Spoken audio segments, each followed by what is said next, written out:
Amen. Well, as advertised, Jerry, do you want to do your side from over there, or you want to take one of these seats? Like it or not, the last few weeks I've been doing a sermon series, soft sermon series. I don't give names to or catchy things, but we kind of been doing why we do what we do on Sunday mornings. So I had a sermon on sermons, and you all survived. Congrats. And then there was responsive actions in worship and whatnot. But I thought about today, because one of my favorite questions to ask, and the reason the whole sermon series exists is, so what's good about it? Why do you do church? Why do you have sermons? And one of the questions when you come up with Sunday morning, why music? So I figured I'm not necessarily the best qualified for all of these questions when we have such a resource here. So while we don't normally greet somebody or applaud me, I'd like you all to welcome Jerry Rubino to the pulpit. Good morning. Okay, Jerry, I've got some questions. And we'll see, maybe you got some questions for me. I don't remember.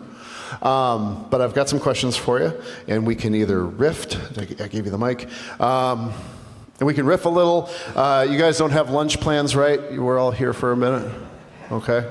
I promised that we would watch the clock, and hopefully we will raise more questions, so we'll have to do this more than once. Okay. All right. I definitely have a good last 2 bits. But anyway, we'll start with this. Just so people are aware, or because not everybody here knows everything for you. Jerry, when did you first realize that music was not only your vocation, but a way of following Jesus, a way of doing ministry? Music as ministry happened way before it became a vocation for me. I grew up in what I consider to be 2 very, very important church environments. One was a very much a country church where Sunday morning was Sunday morning, high church with the organ and the choir and the robes, and Sunday night was what I call Sunday night church, which was very much the Hammond organ would come out and that gesture would happen, yes. And Miss Coble was playing the piano and kind of going crazy on it. And I was really informed that whenever we would, before church, there would always be prayer, and there would always be, all of the worship participants would gather, including whoever was doing the music, and there was a request that whatever we did would honor Christ, would honor God, would honor, that would bring the Spirit into what we did. So I didn't know differently. And so that was extremely important. The other thing I was sharing with some friends before church started is the other church that I really worked a lot in we were recorded for broadcast on 7 different radio stations. And that, at the time, was so unusual. Today, it's not so unusual, but back then it was. And we had a man who served as an MC, and he would transition between all parts of the service. So when the choir was going to sing Great is Thy Faithfulness or something, there would be some talk about perhaps a scripture reference or how these lyrics play a role in our faith experience. I just have to say that as I was playing Great is Thy Faithfulness, and my God, the singing in the church was so glorious today, what came to my mind, which actually made me lose it a little bit, was our dear friend Nancy Pavlik, who used to sit in the second row of the soprano section. Some of you remember her, of course, and that woman, unfortunately, was through the mill with several health issues, and through it all, that woman still said, Great is Thy Faithfulness, Lord. And she'd be sitting there, and we would sing something like this, and she would close her eyes, go internal, and just, it was her thing. And that's not the hymn for everybody in the room, but I cannot help but say that one of my prayers is for people to have that kind of internal, not just emotional, but internal experience with the music, that it becomes ministry rather than vocation. Vocation came much, much later. I guess my follow-up for that would be the why, because you're hitting on it, you have this member who is able to join into the music because it resonates. How do we what is the balance between shaping music or choosing music for people to try to elicit that for the a broad spectrum of people versus the individual?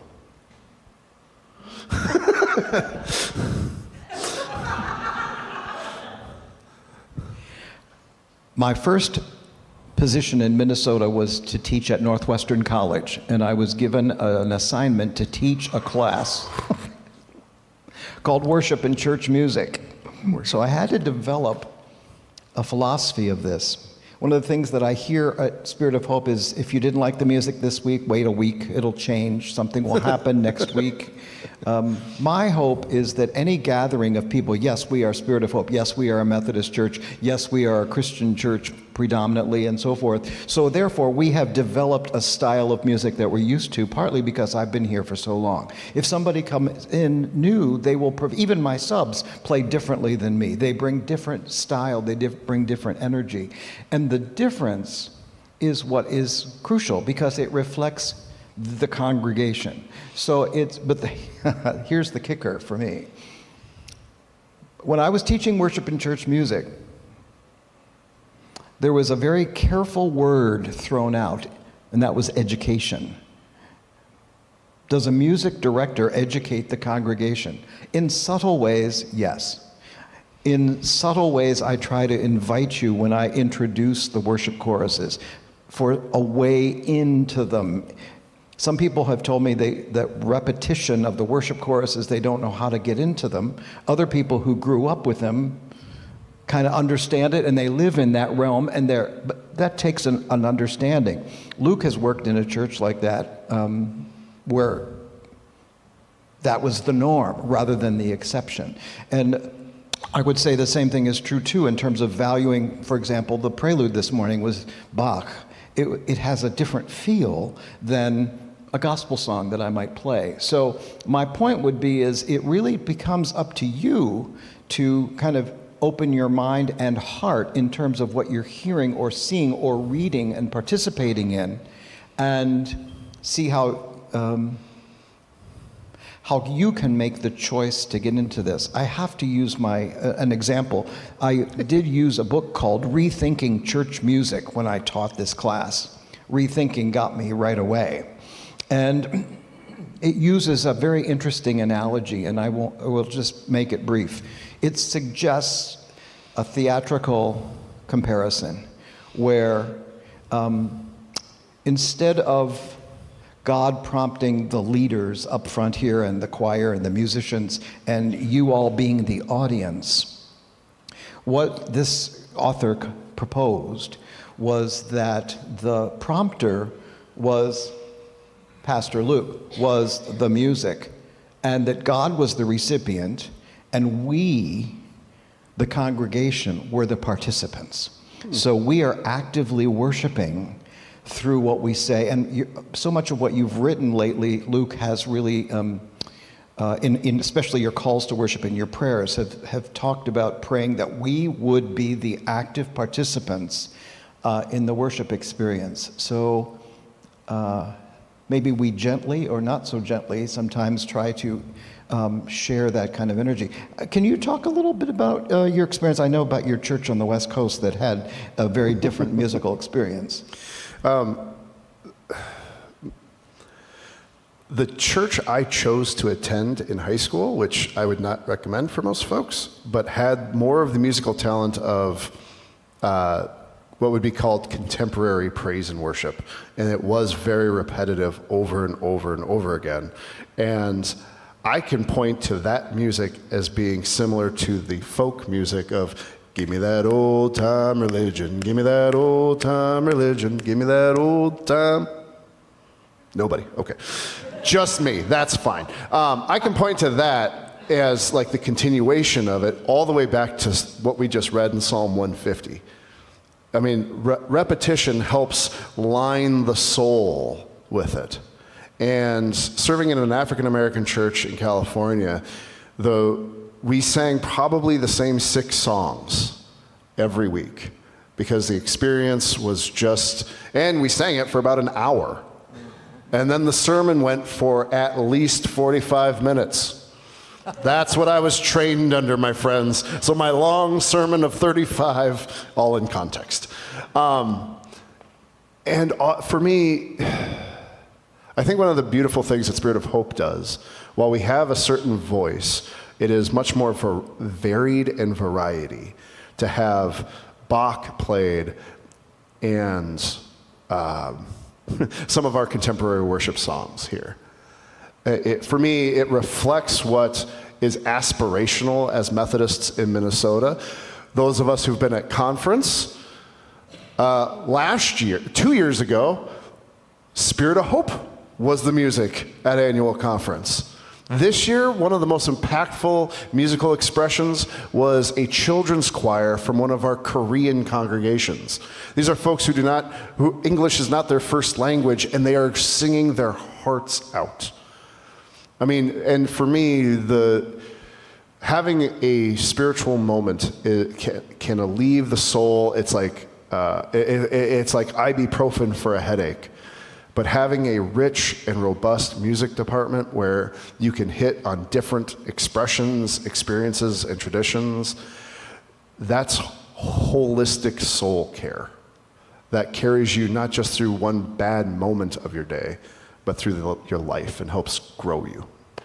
You got me talking. All right. What advice would you give to people in the pews who say, I don't have a musical bone in my body? That's why we come to Spirit of Hope. I think I answered that question during the worship choruses today. I forgot that you were.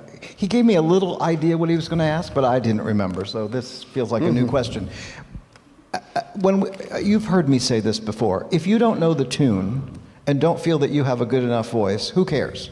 The point of active worship is to stay active whether or not you know the tune. The reason we have folks on the microphone is to help lead you. They are not the pro worshipers. I have seen some people, you understand what I'm saying? Yeah, I let that sink in for a moment. Nor is the choir the pro. They are there to inspire and to lead, and it really is up to us to respond to that. And if you can't carry a tune, which is true, there's a percentage of people who have trouble matching pitch, and that is simply the nature of the beast. That should not stop you from worshiping. That doesn't mean that you cannot take a look at those lyrics and mouth them as everybody else is singing, or say them out loud. Last week we sang one of those repetitious choruses, and I had several people come up to me.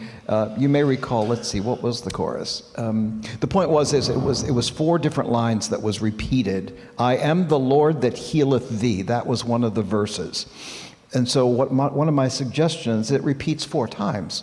So an option would be to emphasize different words every single time that you sing it. I am the Lord that healeth thee. I am the Lord that healeth thee. I am the Lord that healeth thee. It makes I'm noticing that I'm putting a gesture on the emphasized word. And if we make those choices, we don't have to be singing necessarily whatever we think is beautiful singing. Our heart needs to be singing. And that may or may not be with pitch. Yeah, I like that. Last week I mentioned, I brought up the Lord's Prayer. And the big critique of saying the Lord's Prayer every week is, well, I just end up saying it. You say it so much it doesn't mean anything. Well, the problem is you say it every week so that when you need it, you can say it. Right? It's the practice, it's the rehearsal, it's the continuation of it. Same thing with singing. You're singing in this moment even when you don't feel it, even when you don't have it, so that when it's that moment that the song hits you. One of the strongest, and this is a small pitch for Holy Week, we had a joint service of Good Friday at, it's not Bismarck, what's the name of the church? Brunswick. Brunswick, that's it. At Brunswick UMC, and they had a gift of music. It was a young girl. She clearly had some physical disabilities. But she had sung this song so many times that she sang it with everything she had. It's a song I never knew. It's a stranger to me.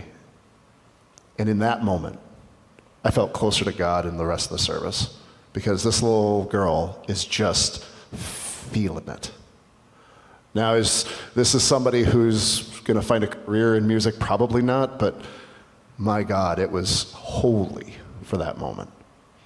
And I'm guessing not every time she sings it does it feel like that, but for me and in that moment, and that's one of the things that you don't know. I'm frequently in parts of the church during hymns where no one else is, so it's hard for me to be in the moment. But if I am shoulder to shoulder with somebody and they're singing, that pulls me, that invites me, and that's one of the reasons to have quartet members is so that kind of spreads, that no matter what corner of the church you're in, you feel that you're not being manipulated into it, you're invited into participating in something beautiful.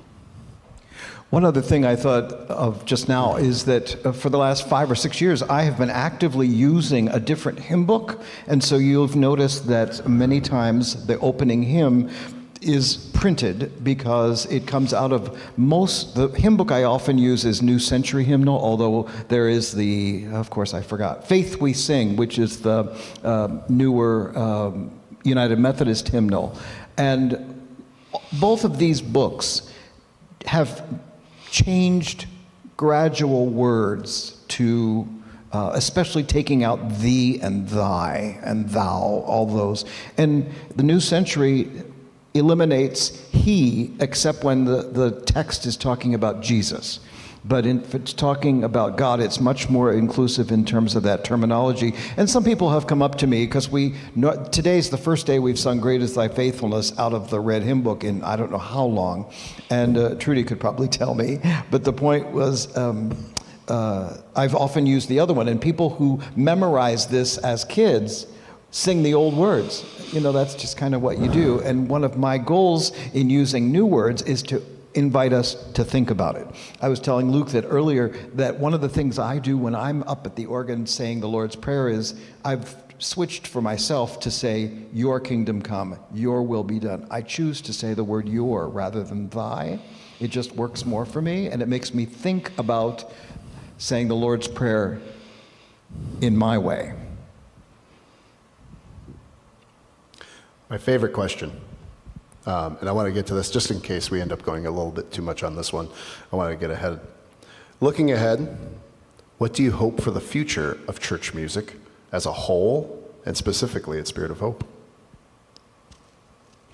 I love my age because I have gotten to grow through massive changes in church music. I grew up, my home church, my goodness, it was, all the music started out as being something out of the hymn book. Everything was out of the hymn book. Prelude, postlude, offertory, everything was hymn-based. Then, when I was in high school, we got a new director, and he would put things in the bulletin to say, voluntary on St. Elsbeth or something. I'm going, what's a voluntary? Who's St. Elsbeth? And these were just things that as music became a vocation for me, I started to understand what that meant. Then, Kathy Hessen, daughter of our pastor, appeared at church with a guitar. Like that. Now, Gasps. again, I'm reflecting my age. That seems preposterous. I wish Kathy Hessen would show up with a guitar now. That would be wonderful. But the point is that we weren't sure that was a holy instrument.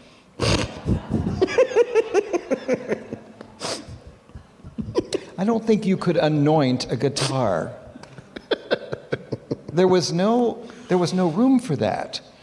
And it was very interesting because I then joined the contemporary gospel music, and some of you know that I traveled around the country for about 13, 14 years with a group called the Hawaiians, and we had background tracks and bands, and it was a big variety of music. The point would be is, it started to seem entertaining, And some Christians had a real problem with that. How can you be entertained with Christian music? I thought it's pretty easy for me. I found it to be really quite fun. But I also found that Christian music also has the way in through its text and through its spirit and through the way that the performer is performing. You've all seen performers that you've seen them singing a song, but they have no idea what the lyrics are about. They're just singing the song. They're either singing it with such rhapsodic tone that the tone is more important. Or I've seen people, I don't mean to be pointing at the two singers today. Been throwing shade this whole time. They never do that.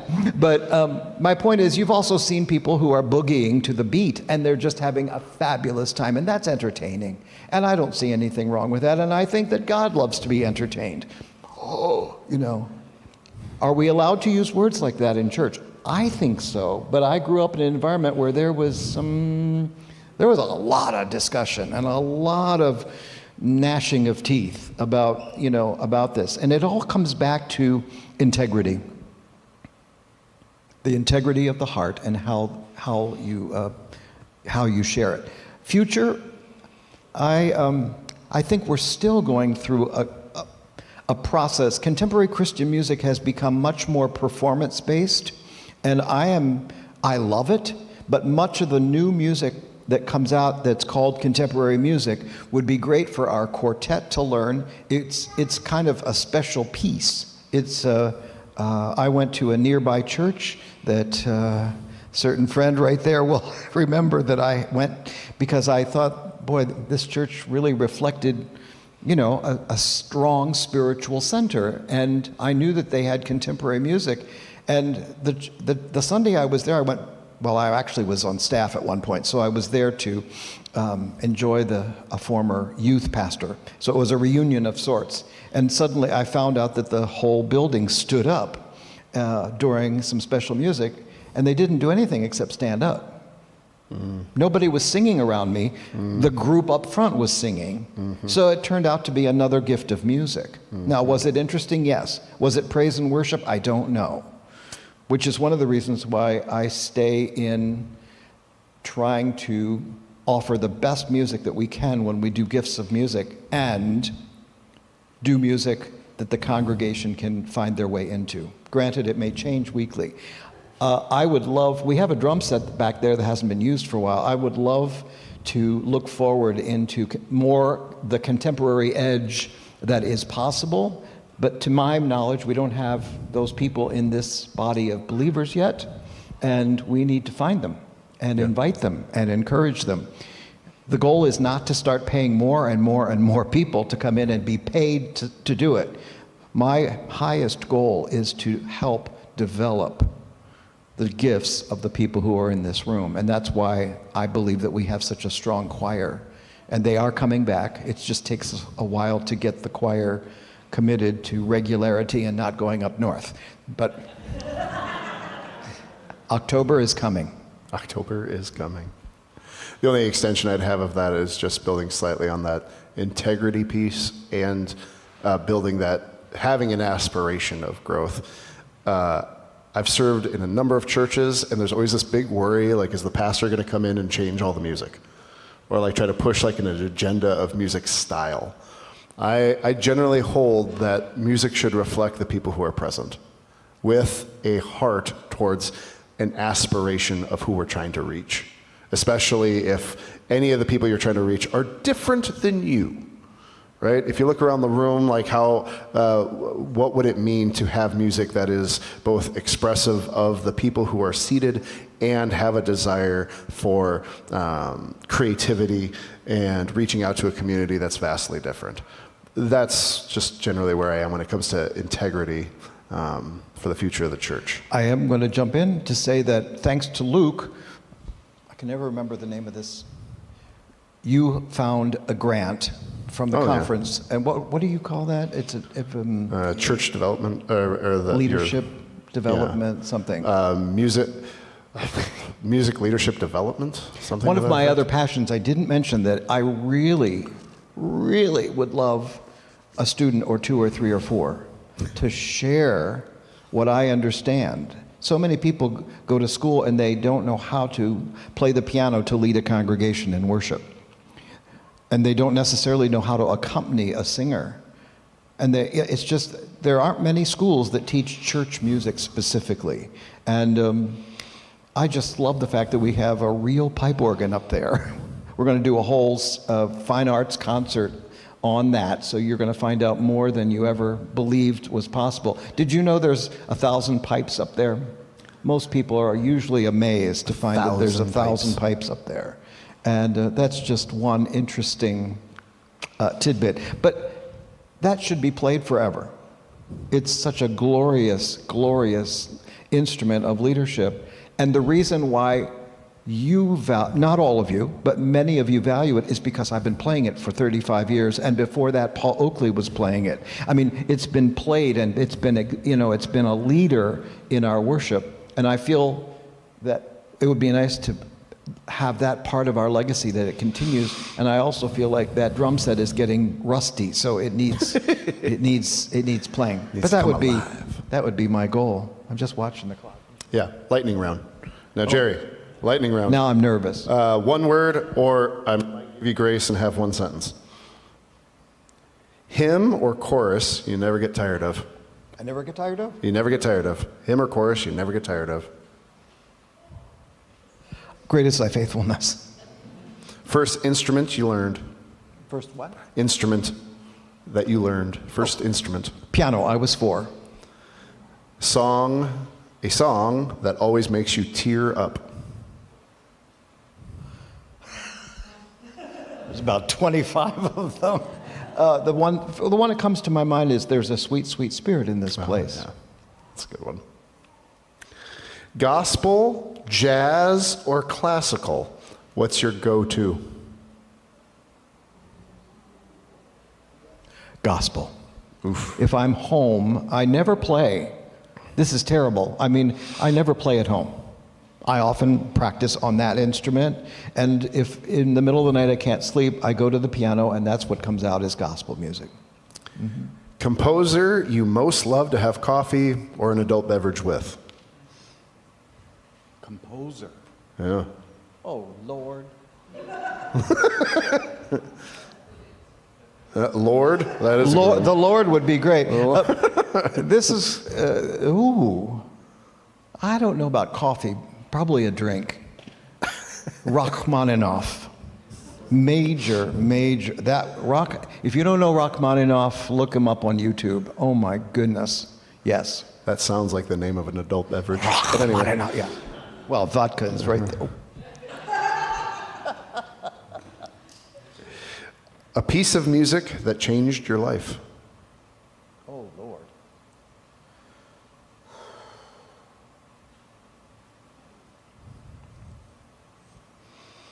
Well, what comes to my mind is in Philadelphia, where I grew up, we have the world's largest functioning pipe organ, which is housed in a department store, of all places. And Virgil Fox, the amazing organist, flamboyant and technically brilliant, did a recording on that. And it's something called Fanfares from Parsifal, which is an opera by Wagner. Some of you are wide-eyed. You had no idea I was going to answer like this. But the Fanfares played on the world's largest organ. I mean, I wore out a vinyl record playing this over and over and over because it was 3,000 goosebumps on top of 3,000 other ones. What does that mean? I mean, I was so into the feeling that happened in my ears and my soul and my gut when that happened. I have to tell you one more.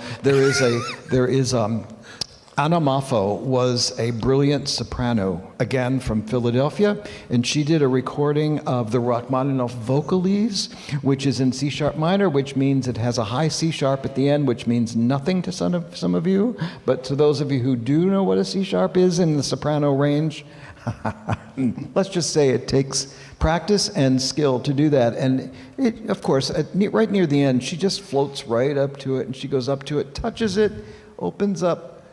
When I was in the music library studying undergraduate music history, which was not one of my favorite things to do, when I needed time, I'd go check out that album, put that on, put my ears on, and just go.